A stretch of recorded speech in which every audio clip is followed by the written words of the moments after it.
Shortcutin mo yun. Pana. Dahil kailangan may panabutin. Yun.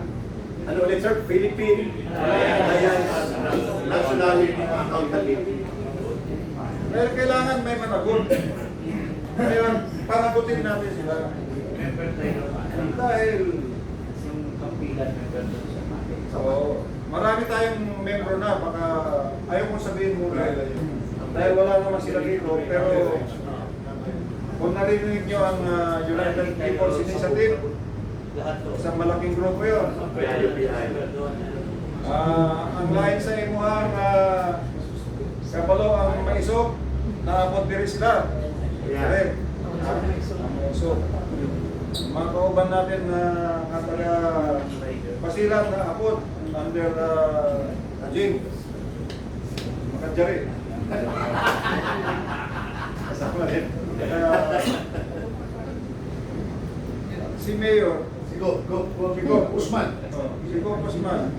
Mayor din to sa Davao eh. Oo, tama. Sa Davao kasi, may Mayor for Constitution. Tama. Alam ko yan dahil yung peace talks noon, bago magsimula yun, ako ang kumuha kay Brother Lord doon sa Maasin. Ako yung kumuha sa kanya. Pinapasakay ko siya doon sa sasakyan ko, papuntang Maasin, papuntang Sulat. Ayaw sumakay. Ito naloko na. Kasi pagkasama ko sa sasakyan, siguradong hindi ako maamos.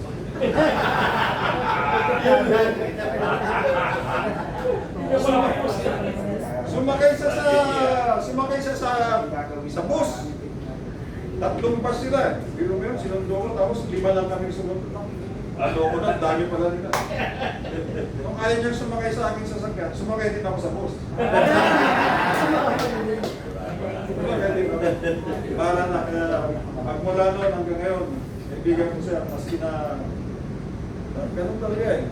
Marami akong tao namatay sa pasilan sa mga pero gusto lang natin naman na ilagay sa lugar lahat at magkaroon ng katahimikan. At kung magpirma na tayo ng final peace agreement, sa Jakarta ginawa yun. Pero may symbolic na signing sa Malabang. Malabang. Kita mo? Malabang, di ba? Presidential security na ako ni FBR. Doon sila nagpirmahan. Natakot na naman ako. Kasi ito naman si FBR, kaya ko namang dalhin doon sa stage na nakasakay, naka-armor vehicle. Pero ang ginawa niya, naglakad, 1 kilometro, linakad papuntang stage. Patay si Esperon. Pag may nangyari dito, wala na si Colonel Esperon. Pero, ano naman pala, talagang napapanahon na para magpirmahan ng peace agreement.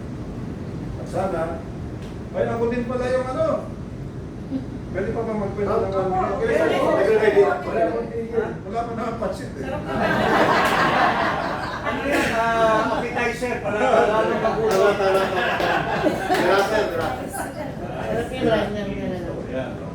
Marami akong ano sa kwento sa ano kasi nung mag-retire ako ng Chief of Staff, ginawa ako na ano, Presidential Advisor for Peace Process. Kami yung naglalaban doon sa pikit at sa ano eh. Baka hindi makipag-usap sa akin yan.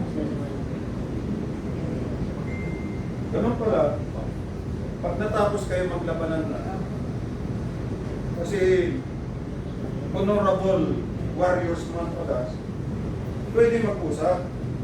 Hindi gaya ng NPA. Laging Tama yun. Walang sinceridad. pag-iusapan, walang sincerity. Pero yung MNLF at saka MILF, maski na marami ako namatay sa tao ko, may mga namatay dito na, sorry. Pero nung matapos ang gera, pwede rin palang mag-usap. Meron silang honor and gentleman's word. Kaya, magpipirma na sana kami kung matatanda ninyo yung Memorandum of Agreement on Ancestral Domain. Lumipad na kami sa Kuala Lumpur para magpirma. Paglapag namin, sinabihan kami, "Uy, huwag nyo nang pirmahan, na-TRO kayo." Tandaan nyo, na-TRO yung peace process. Kasi linabanan kami ng mga kontrabida. Hindi ko alam kung liberal party sila o... Sila Ding Dilis. Ayaw nila magkaroon ng agreement. Ganun pala yung sumunod na administrasyon. Kay Jim Marian, sumunod na administrasyon, hindi ko na sasabihin. Yun din pala ang pipirman nila. Yun ang naging basihan ng MILA. Peace agreement. Yun din pala, gusto lang nila yung credit. Yung credit lang. Credit lang. Kailan pa, sana mas mabilis sana. Sana ngayon, mas marami na tayong nagawa sa Mindanao. Anyway, sana ang Mindanao lalong gumanda. Sana mas maganda pa kaysa Luzon. Sana mas maganda pa sa Eastern Mall. Dahil sana mas maganda pa kayo sa Green Hills. Pero tignan mo ang Green Hills. Napakaganda ng negosyo din. Maayos, di ba?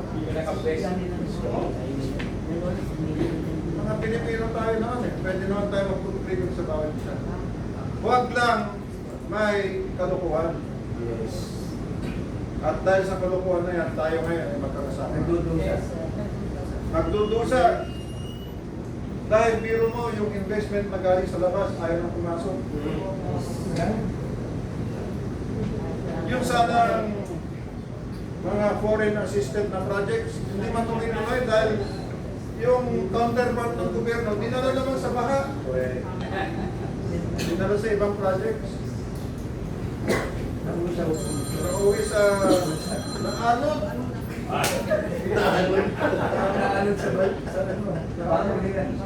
Yung sana magaganda nating hospital o malasakit program para maayos ang ating health system. Nandala na rin. Yung PhilHealth pinawasan. Joke ba? Mas alam ninyo sa akin kung ano nangyayari dahil pareho lang siguro tayo nararamdaman natin ng epekto ng lahat ng corruption na ito. Kaya, bata pa naman tayo. Ay, ipaglaban natin dahil kaya pa natin at ang importante, gagawin natin ito para sa ating mga anak at sa ating mga apo. Tama ba?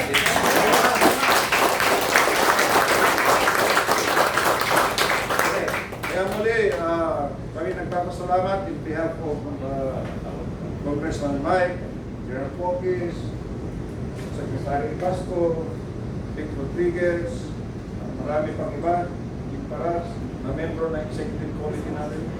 Malalaman nyo din kung sino mga yan. Titipon tayo. Nagtipon-tipon na lahat. Tipon-tipon na lahat. Napakarami nating abogado na mapitino. Led by Atty. Jing Paras.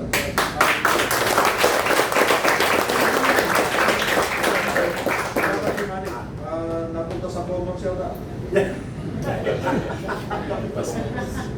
Hindi lang abogado kasama natin dito. Retirees.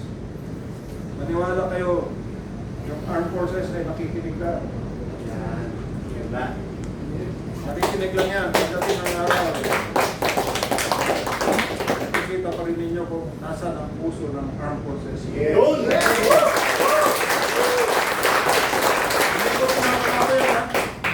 Hindi ko pinapangako yan, pero nararamdaman ko.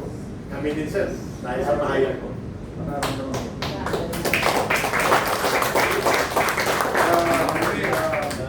Maraming salamat sa dating ngayon. Alam kong tayo ay mapupunta sa isang matinding labanan. Ngunit alam kong hindi kayo aatras. Yun. Alam ko din na mananalo tayo. Dahil tayo ang may kakwiran. At sa tulong ng buong may kapal, sana tayo nga ay magtagumpay. Inshallah. Yun. Everybody please stand up. Yes. Yung nakapag-prayer na kanina, so before we share